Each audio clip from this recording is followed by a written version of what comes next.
Praise road. હું Stanley Macwan, મારી YouTube channel Gujarati Bible સ્ટડીમાં તમારું સ્વાગત છે. મારી ચેનલને આજે અત્યારે આગળ તમે સબસ્ક્રાઈબ કરી લો અને ઈશ્વરના જ્ઞાનમાં તમે વધતા જાઓ. બાઇબલની અંદર લખ્યું છે કે સ્વર્ગની અંદર 4 પ્રાણી એ જોવા મળ્યા અને એમાંનું જે પહેલું પ્રાણી હતું એ તો એનું મોઢું સિંહના જેવું હતું. પછી બીજું પ્રાણી જે જોવા મળ્યું તો એનું મોઢું વાછરડા જેવું હતું. ત્રીજું પ્રાણી જોવા મળ્યું તો એને મનુષ્ય જેવું મોઢું હતું. ચોથું પ્રાણી જોવા મળ્યું તો એ તો ગરુડ જેવું હતું. હવે શું સ્વર્ગમાં આવા વિચિત્ર પ્રાણીઓ હોય? ઈશ્વરે આવા કોઈ પ્રાણીની રચના એદનવાડીમાં કરી હોય એવું કદી આપણે જોવા નથી મળ્યું. અને એવું પ્રાણી વિશે આજ સુધી આપણે બાઇબલ સિવાય બહાર કોઈ જગ્યાએ સાંભળ્યું પણ નથી કે આવું પ્રાણી આપણને મળ્યું કે કોઈએ જોયું કે કોઈ એનો ફોટો પાડ્યો. તો સ્વર્ગમાં આ પ્રાણી શું કરે છે? અને આ પ્રાણી સ્વર્ગની અંદર છે તો પછી ઈશ્વરે સ્વર્ગમાં આવું વિચિત્ર પ્રાણી કેમ બનાવ્યું? એની પાછળ શું રહસ્ય છે? એ પ્રાણી ખરેખર શું કહેવા માગે છે? એ જાણવા માટે આ વિડીયોને તમે આખો જુઓ.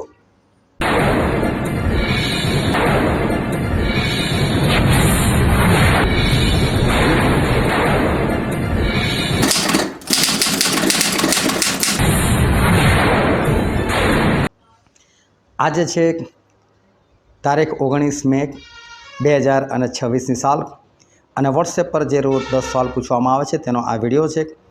અને આજનો સૌથી પહેલો પ્રશ્ન છે, જો તું પસ્તાવો નહીં કરે તો શાને તેની જગ્યાએથી હું ખસેડી દઈશ? અને એનો જવાબ છે તારી દીવીને. પ્રભુ કહે છે કે જો તું પસ્તાવો નહીં કરે કે છે તો કહે છે કે તારી જે દીવી છે એ દીવીને હું એની જગ્યાએથી ખસેડી નાખીશ. અને ખરેખર આ દીવી એ શું છે? તો પ્રકટીકરણનું પુસ્તક તેનો પહેલો અધ્યાય અને તેની જે છેલ્લી કલમ છે 20મી, એમાં લખવામાં આવેલું છે કે જે 7 દીવી છે એ તો 7 મંડળી છે. અને મંડળી એટલે સમજી લો કે મંડળી એટલે બહુ મોટું ઝુંડ કે નાનું ઝુંડ એવું ઈશ્વર નથી કહેવા માગતા. જે માણસ વિશ્વાસ કરે, પસ્તાવો કરે, બાપ્તિસ્મા લે અને પવિત્ર આત્મા પ્રાપ્ત કરે તો એ વ્યક્તિ મંડળીની અંદર સામેલ થઈ જાય છે. એ પોતે મંડળી બની જાય છે. અને માટે એવા દરેક વ્યક્તિની વાત કરવી છે તો એને મંડળી કહેવાય. તો પ્રભુ ઈસુ ખ્રિસ્ત આ પહેલો જે સવાલ છે એ બીજા અધ્યાયની 5મી કલમની અંદર લખેલું છે કે તારી દીવીને. તો હવે આ જે દીવી છે એ મંડળીને સૂચવે છે અને મંડળીને સૂચવે છે માટે ઈશ્વર એવું કહે છે જો તું પસ્તાવો નહીં કરે કે છે અને પસ્તાવો ના કરે એનો તું પવિત્ર ના થાય, શુદ્ધ ના થાય, મારી પાસે માફી ના માગું, તને માફ ના કરું તો પછી તારે મારો શું લાગભાગ? તારી દીવીને એટલે તારી મંડળીને એની જગ્યા, તો મંડળીની જગ્યા કઈ? મંડળીની જગ્યા સ્વર્ગ છે, ત્યાંથી હટાવી દઈશ કે છે હું તો સ્વર્ગમાં નહીં લઉં. અને માટે બહુ ધ્યાનથી સમજો. યુહાન બાપ્તિસ્મા કરનારનો ઉપદેશ આ જ હતો, પસ્તાવો કરો કેમ કે આકાશનું રાજ્ય પાસે આવ્યું છે. પ્રભુ ઈસુ ખ્રિસ્તનો ઉપદેશ આ જ હતો, પસ્તાવો કરો કેમ કે આકાશનું રાજ્ય પાસે આવ્યું છે. અને શિષ્યોનો પણ શરૂઆતનો ઉપદેશ આ જ હતો કે પસ્તાવો કરો. અને માટે જો તમે પસ્તાવો નહીં કર્યો હોય ને તો તમે આકાશના રાજ્યમાં કદી પણ ના જઈ શકો. પછી બીજો પ્રશ્ન છે, કોની આંખો અગ્નિની જ્વાળા જેવી હતી? અને એનો જવાબ છે ડી, મનુષ્ય પુત્ર જેવા એકની. એટલે યુહાન જે પ્રભુ ઈસુ ખ્રિસ્તના ખાસ શિષ્ય હતા એ આત્મામાં આ બધું જોતા હતા અને આત્મામાં એમને મનુષ્ય પુત્ર એટલે કે પ્રભુ ઈસુ ખ્રિસ્ત પોતે દેખાય છે. પ્રભુ ઈસુ ખ્રિસ્ત દેખાય છે પણ પ્રભુ ઈસુ ખ્રિસ્ત મહિમાવાન શરીરમાં દેખાય છે. એ જ્યારે પૃથ્વી પર આવેલા જે શરીર હતું ને એ શરીરમાં નહીં, મહિમાવાન શરીરમાં એ જુએ છે. અને ત્યારે એ આંખો જુઓ છે ને તો આંખો અગ્નિની જ્વાળા જેવી. તો ખરેખર પ્રભુ ઈસુ ખ્રિસ્તની આંખો છે ને અગ્નિની જ્વાળા જેવી નથી. અને આ પ્રકટીકરણ જ્યારે આપણે અભ્યાસ કરી રહ્યા છે એમાં જ્યારે આપણે આગળ વધી રહ્યા છે ત્યારે એક વસ્તુનું ધ્યાન રાખજો કે પ્રકટીકરણની અંદર જે લખ્યું છે ને એ છે નહીં અને જે છે ને એ લખ્યું નથી.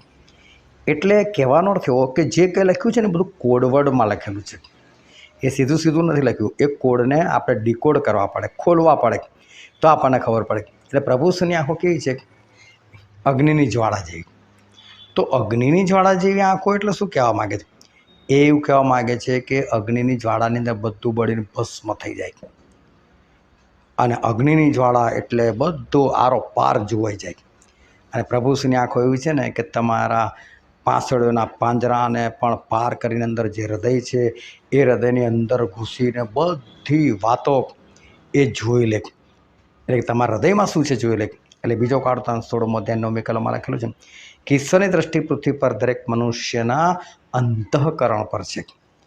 એટલે ઈશ્વરની આંખો અગ્નિની જ્વાળા જે લોકો અગ્નિની જ્વાળા સળગતી નથી આંખોમાં, પરંતુ એનો કહેવાનો અર્થ ગુપ્તમાં ગુપ્ત વાત તમે અંધારામાં કામ કરો ને તો પણ ઈશ્વર જોઈ શકે છે એવી એમની આંખો છે.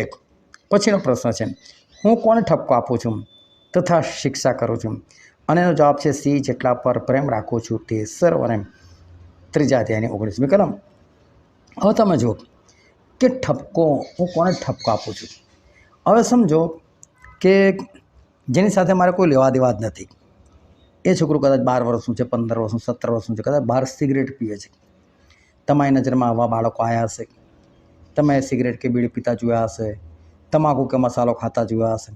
ક્યાં તમે ઠપકો આપવા જાઓ છો ને અને બોલવા માટે જાઓ છો? નથી જો બોલવા જતા. કેમ? આપણે એની સાથે પ્રેમ જ નથી, આપણે એની સાથે કોઈ સંબંધ જ નથી. તો પછી ખાય કે પીવે કે મરે આપણે શું લેવા દે, એવું હોય છે. પણ તમારું બાળક જો આ કામ કરતું હોય તો તમે ઉચકીને થપ્પડ બી મારી દો કે નહીં, એને દંડો બી મારી દો કે નહીં? કેમ? ત્યાં પ્રેમ છે. આ ખાઈ પીને આ મરવો ના જોઈએ, નર્કમાં ના જવો જોઈએ, અને માટે ત્યાં શું થાય? શિક્ષા થાય છે.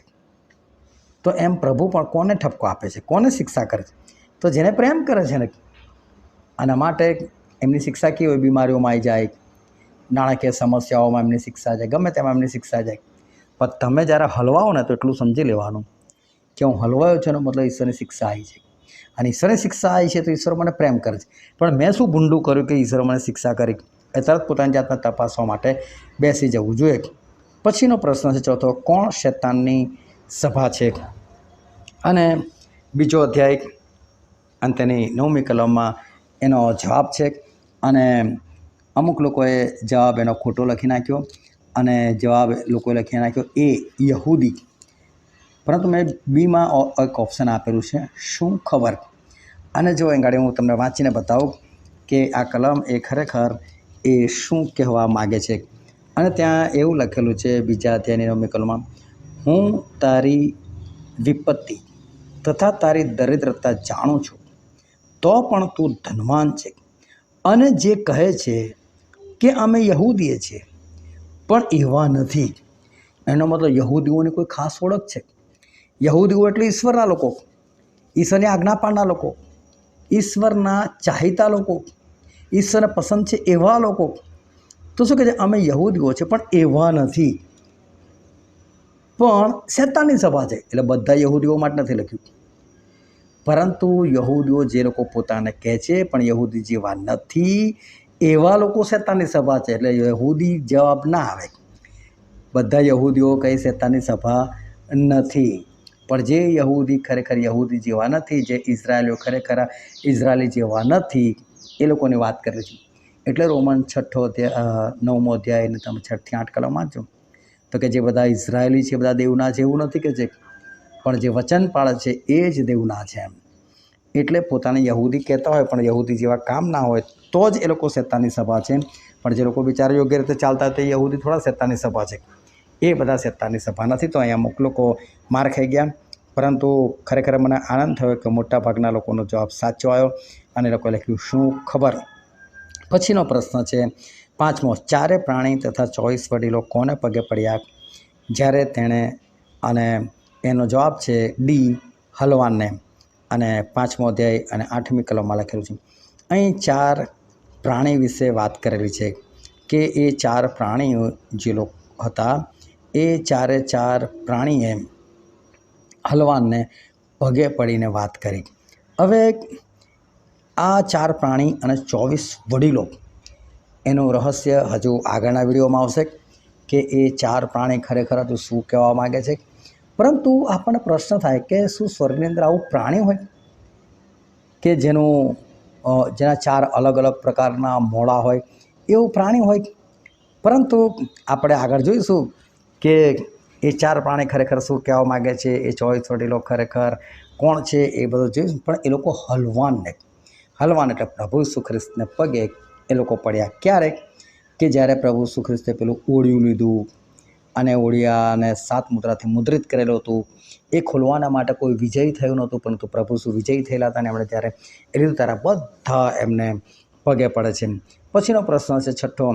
કયે દહાડે હું આત્મામાં હતો ત્યારે મેં મારી પાછળ રણશિંગડાના અવાજ જેવી મોટી વાણી સંભાળી. આ વાણી સાંભળી આવે, સંભાળી ના આવે. એટલે એનો જવાબ આવે કે શું ખબર. પરંતુ આજે મારી પણ એક ભૂલ થઈ ગઈ કે મેં પ્રશ્ન તો બનાવ્યો, પરંતુ જ્યારે હું જવાબ આપવા માટે બેઠો ને ત્યારે હું ભૂલી ગયો કે મેં સંભાળી લખેલું છે. અને મેં બધાને પ્રભુનો દાડો પ્રભુને દાડે હું આત્મામાં હતો એમ કરીને બધાને સાચું આપ્યું ને જે લોકોએ ડી લખેલો હતો એ લોકોને શરૂઆતમાં ખોટું આપ્યું, પરંતુ મેં પાછળથી ભૂલ સુધારી લીધી. અને એટલે પછી જે લોકોને માં મેં ખરું આપેલું એ લોકોને પછી મેં ખોટું નથી કર્યું, બસ એ ચાલવા દીધું છે. અને એટલે જેણે જે લખ્યું એ પ્રમાણે મેં માર્ક આપી દીધા છે. પણ હવે અમારી ભૂલ થઈ ગઈ, એના માટે તમે મને માફ કરશો. પરંતુ જે લખેલું છે કે કયે દાડે હું આત્મામાં હતો, અને એ છે પ્રભુનો દાડો. હવે જો જૂના કરારની અંદર છે ને 7મો દાડો હતો, સાબત દિવસ હતો. સાબત દિવસ આમ કરો, તે કરો, ફલાણ કરો, ઠીકોન કરો. પણ પ્રભુનો દાડો એટલે પાછો કયો દાડો? તો પ્રભુનો દાડો એટલે છે ને જે દિવસે પ્રભુ ઈસુ ખ્રિસ્ત મરેલામાંથી સજીવન થયા ને એ દિવસ. અને બાઇબલમાં શું લખ્યું? જે દિવસ કયો હતો? એ દિવસ હતો અઠવાડિયાનો પહેલો દિવસ. અને અઠવાડિયાનો પહેલો દિવસ એટલે આજની તારીખમાં આપણે જોઈએ તો રવિવાર.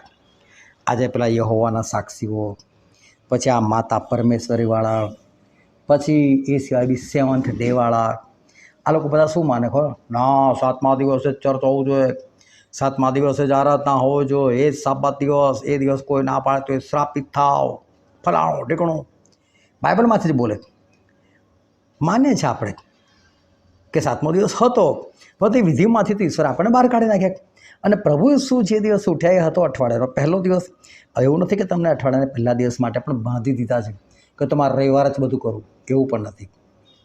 પરંતુ પ્રભુનો દાડો એટલે આપણા કેલેન્ડર પ્રમાણે જો જોવા જઈએ તોની વાત કરું, હું રવિવારને નથી કહેતો, પરંતુ આપણા કેલેન્ડર પ્રમાણે પહેલો દિવસ અઠવાડિયાનો એ રવિવાર છે. હવે એને બાઇબલમાં અઠવાડિયાના પહેલા દિવસને એવું કહેવામાં આવે છે કે પ્રભુનો દહાડો. અને ત્યાર પછી આ બધા શિષ્યો છે ને પ્રભુના દાડે વધારે કામ કરતા હતા.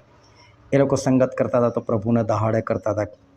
કે અઠવાડિયાના પહેલા દિવસે તમે પ્રેરિતોના કૃત્યો 20મો અધ્યાય જો વાંચો તો લખેલું છે કે અઠવાડિયાને પહેલે દાડે અમે રોટલી ભાગવાના માટે એકઠા થયેલા હતા. 20મો અધ્યાય 7મી કલમ. અઠવાડિયાને પહેલે દાડે એટલે કે પ્રભુ ઈસુ ખ્રિસ્ત ઉઠ્યા એ દિવસ. એટલે કોઈ જો તમને ભમાવા માટે આવે ને કે ના ભાઈ 7મો દિવસ, તેમની ભમાવણીમાં નહીં આવું, પરંતુ પ્રભુનો પણ દાડો છે, એટલે કે અઠવાડિયાનો પહેલો દાડો. અને એ પણ એટલો જ મહત્ત્વનો છે અને બધા જ વાર ઈશ્વરની દૃષ્ટિમાં સરખા છે. એ પ્રમાણે આપણે ચાલવાનું. પછી 7મો પ્રશ્ન છે, હું તને કેમ મારા મોંમાંથી થૂંકી નાખીશ? અને એનો જવાબ છે કેમ કે તું હૂંફાળો છે. હવે જો હૂંફાળો હોવું એટલે શું? ના ગરમ હોવું, ના ઠંડુ હોવું, એને કહેવાય હૂંફાળું. આપણે શિયાળામાં શું કરતા હોય? અત્યારે તો બધાને ત્યાં ગીઝર આવી ગયા ને એ પ્રમાણે લોકો ગીઝરમાં પાણી કાઢે. અને તો પણ તમારે ગીઝરમાંથી વધારે ગરમ પાણી આવી જાય તો તમારે ઠંડુ પાણી અંદર ઉમેરવું પડે છે. એટલે આ વસ્તુ આખી અલગ છે. પણ આ નહાવાની વસ્તુ છે. પરંતુ બહુ ગરમ પાણીમાં તમે થોડું ઠંડુ ઉમેરી દો ને એટલે એને કહેવાય કે હૂંફાળું. એટલે કે તમે નહીં શકો એટલું એવું ગરમ પાણી. પરંતુ એવું ગરમ નથી કે તમને દઝાડી શકે.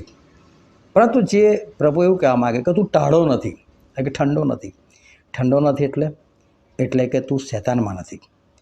અને તું ઊનો નથી એટલે કે તું ગરમ નથી કે એટલે કે તું ઈશ્વરમાં પણ પૂરેપૂરો નથી.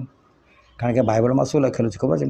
હિબ્રુ 1:7ની અંદર કે ઈશ્વર પોતાના સેવકને આગ સમાન બનાવે, જ્વાળામુખી આગ સમાન બનાવે છે.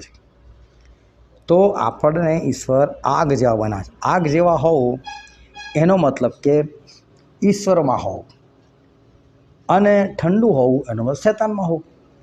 પણ જ્યારે માણસ ઠંડો પણ ના હોય, શૈતાનમાં પણ ના હોય, પૂરેપૂરો ગરમ એટલે ઈશ્વરમાં પણ ના, પણ હૂંફાળો એટલે હૂંફાળા લોકો એટલે કેવા લોકો કહું તમને?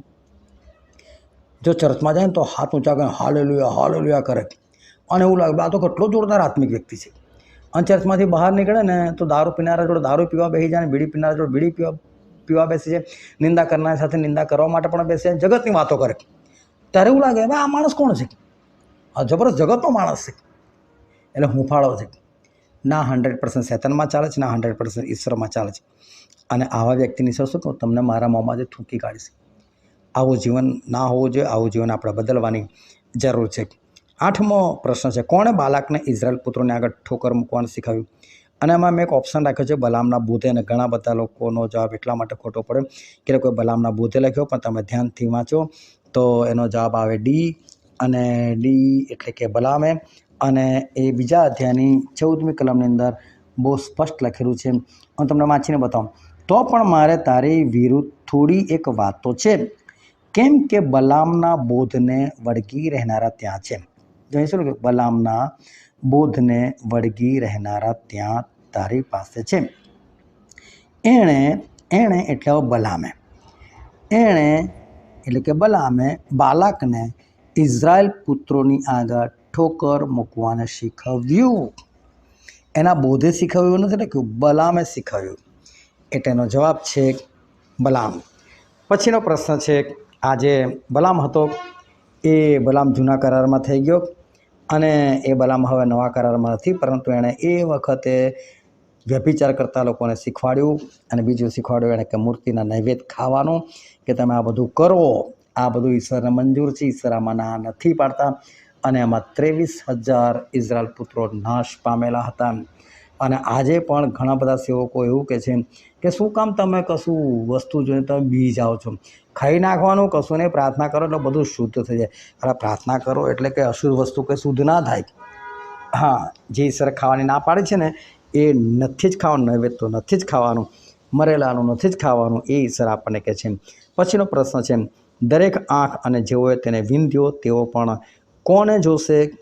તો એનો જવાબ છે પ્રભુ ઈસુ ખ્રિસ્તને જોશે. સી જવાબ છે ઈસુ ખ્રિસ્તને. અને એ જવાબ છે 1લો અધ્યાય તેની 5મી અને 7મી કલમથી રહે કે દરેક આંખ અને જેઓએ તેને વિંધ્યો તેઓ પણ કોને જોશે?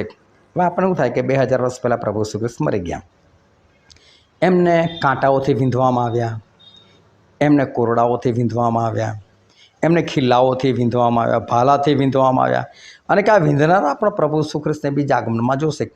તો શું ખરેખર બીજા આગમનમાં આ વિંધનારાઓ જોશે? ના, આ વિંધનારાઓ નથી જોવાના પ્રભુને. તો બાઇબલમાં કેમ લખેલું છે કે જેઓએ તેને વિંધ્યો તેઓ પણ જોશે? તો એનું કારણ છે લખવાનું, કારણ કે હિબ્રોના પત્ર તેનો 6ઠ્ઠો અધ્યાય અને તેની 4થી 5મી અને 6ઠ્ઠી કલમ હું તમારે આગળ વાંચીને બતાવું. કેમ કે જેઓ એકવાર પ્રકાશિત થયા, જેઓએ સ્વર્ગીય દાનોનો અનુભવ લીધો, જેઓ પવિત્ર આત્માના ભાગીદાર પણ થયા, અને જેઓએ દેવના ઉત્તમ વચનોનો તથા આવનાર યુગના પરાક્રમનો અનુભવ કર્યો અને ત્યાર પછી પતિત થયા, તેઓની પાસે નવેસરથી પસ્તાવો કરાવવો એ અશક્ય છે, કેમ કે તેઓ પોતામાં દેવના પુત્રને ફરીથી વધસ્તંભે ચડાવે છે અને ખુલ્લી રીતે તેનું અપમાન કરે છે. આ આજના લોકોના માટે લખેલું, જે વિશ્વાસી લોકો છે એવા લોકો માટે લખેલું છે કે જે લોકો પોતાના પાપ છોડી દીધા અને ઈશ્વર પાસે આવી ગયા, અને એ લોકોએ બાપ્તિસ્મા લીધું અને પોતાના પાપ ધોઈ નાખ્યા અને શુદ્ધ થયા અને પવિત્ર થયા, અને લોકોએ ઈશ્વરના વચનોનો અનુભવ કર્યો, ઈશ્વરના પરાક્રમનો અનુભવ કર્યો, આવનાર યુગનો એટલે કે જે પ્રભુ ઈસુ ખ્રિસ્તનો યુગ આવનાર છે એના ચમત્કારોનો અનુભવ કર્યો. આ બધા અનુભવ કર્યા પછી ફરી પાછા જેવું પાપ કરે છે તો કહે છે કે એ લોકો પ્રભુ ઈસુ ખ્રિસ્તને ફરીથી વધસ્તંભે ચડાવે છે અને ખુલ્લી રીતે પ્રભુ ઈસુ ખ્રિસ્તનું અપમાન કરે છે. અને માટે જે લોકો વચન જાણ્યા પછી જો પ્રભુ ઈસુ ખ્રિસ્તને છોડે છે કે પાપ કરે છે તો એ લોકો પ્રભુ ઈસુ ખ્રિસ્તને વિંધનારા છે. અને આ બધા વિંધનારા પણ એ પ્રભુ ઈસુને જોશે. એ સમયના વિંધનારાઓ પહેલાં તો બિચારા મરી ગયા, એ લોકોની તો વાર્તા ખલાસ થઈ ગઈ, અને વિંધનારાઓ તો બની શકે પસ્તાવો કર્યો હોય અને બચી પણ જાય, પરંતુ આજના જે વિંધનારાઓ છે એ લોકો નહીં બચી શકે. પછીનો પ્રશ્ન છે, જીવનના પુસ્તકમાંથી કોનું નામ હું ભૂંસી નાખીશ નહીં? અને જવાબ છે જે જીતે છે તેનું. અને ઓપ્શન છે બી, 3જો અધ્યાય અને તેની 5મી કલમ. પ્રભુ ઈસુ કોનું નામ જીવનના પુસ્તકમાંથી ભૂંસી નાખશે નહીં? જીવનનું એક પુસ્તક છે કે એની અંદર જેટલા લોકોના નામ હશે એ લોકો સ્વર્ગમાં જશે, બાકીના લોકો નરકમાં જશે. અને જીવનનું પુસ્તક જે છે ને એમાં નામ લખાશે એવું આખા બાઇબલમાં તમને કોઈ જગ્યાએ જોવા નહીં મળે કે પ્રભુ ઈસુ એ જીવનના પુસ્તકમાં નામ લખે છે. એનો અર્થ એવો થયો કે તમે માણસ તરીકે જ્યારે પેદા થાવ છો ને ત્યારે જ તમારું નામ ઈશ્વર એ જીવનના પુસ્તકમાં લખી નાખે છે. પણ જે માણસ પાપ કરે છે એનું નામ ભૂંસી નાખવામાં આવે છે. એટલે નામ તો બધાના છે, પણ જે પાપ કરતો જાય એ પ્રમાણે એનું નામ ભૂંસાતું જાય છે. અને માટે જો તમે પાપ કરશો તો તમારું નામ ભૂસાઈ જશે. માટે આપણે પાપથી દૂર રહીએ. ઈશ્વર તમને આશીર્વાદ આપે. આમેન.